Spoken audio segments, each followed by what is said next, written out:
Nous sommes en direct avec Aurélie Filippetti. Bonjour, merci d'être avec nous depuis la salle de la Mutualité. Nous avons vu beaucoup de sourires aujourd'hui autour de Benoît Hamon.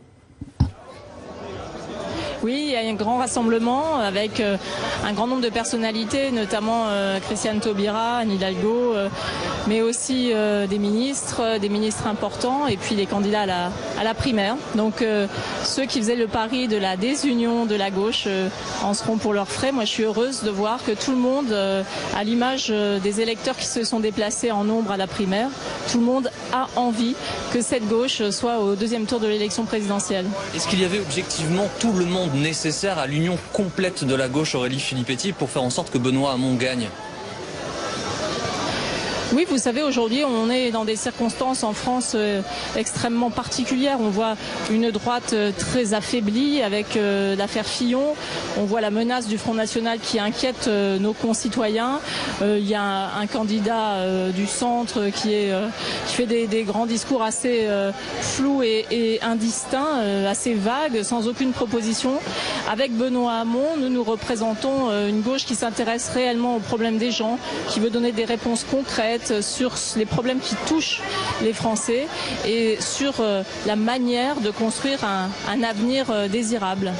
Dans quelques instants sur BFM TV, on écoutera une partie du discours de Jean-Luc Mélenchon. Quel doit être le discours de Benoît Hamon à l'égard d'un homme qui l'a déjà expliqué, il ne se retirera pas. On imagine mal Benoît Hamon faire de même. Que doit-il lui dire ?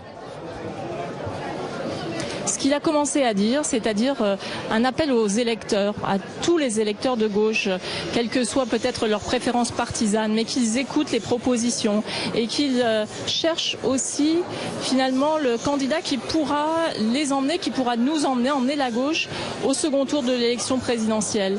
Et sur ces propositions, on le voit, aussi bien les écologistes que les militants ou les électeurs du Front de gauche peuvent trouver leur compte dans les propositions nombreuses, fournies, denses et très concrètes de Benoît Hamon. Il s'adresse aux classes populaires, il s'adresse aux classes moyennes. C'est le retour d'une gauche qui se soucie justement des gens qui travaillent ou qui veulent travailler, des jeunes qui sont dans la précarité, des retraités qui n'arrivent pas à boucler leur fin de mois. C'est pour cela que ce que l'on dit, c'est écouter les propositions.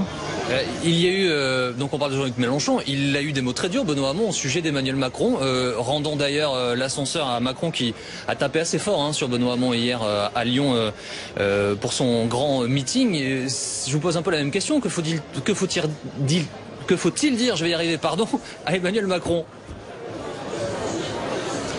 Je crois qu'il faut montrer la différence très nette, une différence profonde entre le discours de Benoît Hamon, qui est un discours concret, qui parle par exemple des problèmes de santé au travail, d'épuisement professionnel, de chômage des jeunes, de difficulté des jeunes sans diplôme à s'insérer dans la vie professionnelle, et puis un discours creux d'Emmanuel Macron qui n'a d'autre projet que lui-même. Benoît Hamon ne cherche pas à incarner une figure d'homme providentiel, il cherche à construire avant tout un projet au service des gens. Ce n'est pas le cas d'Emmanuel Macron. Merci beaucoup Aurélie Filippetti d'avoir été avec nous ce midi là en direct sur BFM TV grâce à Didier Mulot.